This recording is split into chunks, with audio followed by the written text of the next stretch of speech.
Hello and welcome to my channel.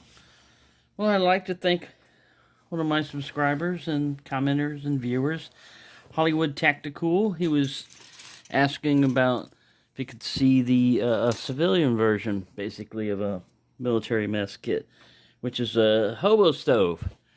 And this one starts off as like, you find this at Walmart as a utensil dryer. You know, it just looks like this. Now, you don't have to make this hole in the side. I did this so that I could put my alcohol stove down here and run it off alcohol. And if I've got wood and stuff like that as a wood stove, I can put pieces, you know, sticks in there and stuff like that, feed it in instead of have to try to feed it through the top. So it's based off a Stanley cook set, and we'll get into the modifications that I did to that, but let's get this done first. And this Walmart set, this Walmart cup, they sell it separately. It's like $5, but it fits, and that's perfectly in that cook set. So, alright, so what I wanted was something that I could slide this in and out. So the first time I made this, I only made it down to these holes. And it was kind of going in, but it was sticking and everything. And it wasn't wide enough, so I opened it up more. Now, all I used was a pair of pliers. A pair of wire cutters and a pair of pliers.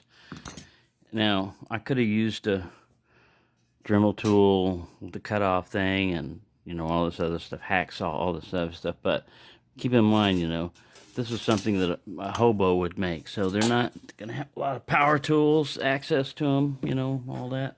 So you can do it with just hand tools. Even that might have been difficult for them to find, but I'm sure they could have found a pair of pliers. So once you cut this stuff, you get in between the sections and you cut it. It's going to leave some sharp edges, so you want to roll them over. That's what I did. I rolled it over, and what it is, you know, like all this is jagged. You take your pair of pliers here, and you just start beating it down so it gets a little bit further. And then I would get on leverage right here and just, you know, roll it over. And the reason is for that is you don't want to cut yourself putting this in and out. You put your hand in there, you don't want to cut yourself because these edges are sharp. Now they're not, but I mean, if you did it like that, it would be sharp. Alright, so if you wanted to just use the alcohol stove with the cup, the problem is, you know, the cup will fit down there, but it would be, you know, way the hell down there. So, what I do is, these tent pegs are only like 99 cents or 50 cents. You could use a nail. That's why it wasn't working. You could use a nail, you know, like a big nail, roofing nail, something like that, or a bolt, whatever goes in there and fits. But I set this up here on top. Yeah, I'm trying to do it through the camera. Ow.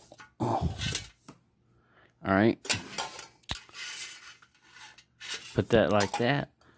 Put this up there. And that's that. Now, your alcohol stove, it usually burns best if it's like an inch or an inch and a half. The burner's like an inch or inch and a half from the bottom. So wherever you want to set it, you put it up there. But for where I did my cutting and everything, it usually just goes straight across from one of those cutouts.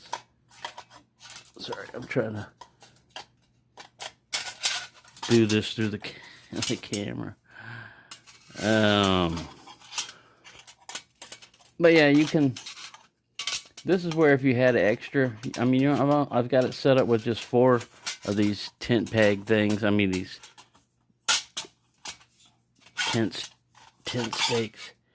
But if you had just one more, like the skewer here, it usually helps if you're having a stability problem or some crap like that. All right, so let's take this off this stand and we'll show you. So there, it's set up. Like I said, you want this thing level. So if you're going to use one or the other. Sorry. Alright, focus, you idiot. So, and then that way you can put your cup up here. We got your alcohol burner set up. All right, so let me pause this. All right, so now we get to the modifications I did to the basic Stanley cook set. It comes with a plastic thing up here, which if you use it enough, it's eventually going to melt. So I just took it off and put one of these things here. You can use a key eyelet type thing, you know, a keychain type thing up there also. But I did that. And then this is just tripwire. You could use any kind of cable you want, but I used 2 strands of tripwire because it's got this rim wrapped around there. And then just made another, you know, little tripwire thing. And then just use this little carabiner. So you got a thing you can hang it from and boil it if you didn't have your little cook set. And it comes with 2 green cups, but I took one out. So I got some oatmeal, hot cocoa, shitload of sugar, more hot cocoa, coffee. And this is one of these little green cups. Some people just shuck these green cups. I like this thing because it's got the markings on the inside too. Some people shuck these green cups, but it's pretty cool, man. You don't have to worry about you burning your lips on them. You can put hot fluids in them right away. It kind of insulates the stuff too, a little bit. It keeps warm food warm for a little while. But anyways, I keep one of them in there. So you got an extra cup, and this just works by you know, squeezing. So if you want to lock it, you go up here so it can't squeeze, and back here you can squeeze it to close it. But we got to load the ingredients back in there. So there you go. If you had water with you, you've got everything for a little quick meal. And if you don't have any wood to burn or access to any stuff like that, you can just carry a little, you know, Trans-G. If you don't have one of these, you can make one, you know, out of alcohol. There's lots of them on the YouTube and everything. How to make a penny stove or an alcohol stove. I just like the Trans-G because it's just a little bit better, I think. I mean, it's not better as far as like as how it works. It's just, I just like it. All right, get back in there. I'm trying to squeeze this guy close. Please stand by. Well, I didn't have that thing back far enough. Yeah, it just falls back in place. So yeah, this is very compact. A very compact system. Doesn't cost you very much money. I should have pulled all this crap out of there first. There's still one more in there.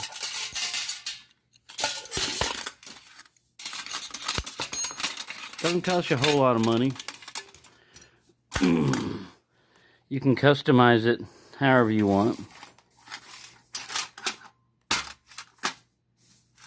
You could put a little stuff sack, you know, on the outside of that, and have a little carrier, some kind of lighter, you know, to put in there, some way to spark flame. And this is all that's missing from this kit right here.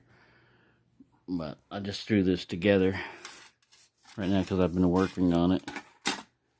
So there you go. I hope you enjoyed that. And I have another. Oh, the Smoky Mountain Knife Works finally sent me an email and said, hey, they just shipped my order. Good, after 4 days. So eventually I'll be getting my knife order in. But this is a Chinese or German copy, I don't know, of German M31 World War II. It's a replica, a repo, done by Miltech, I think. It's out of Germany, but it's not an original one. But I'll do that one next. So, thanks for watching, and have a nice day.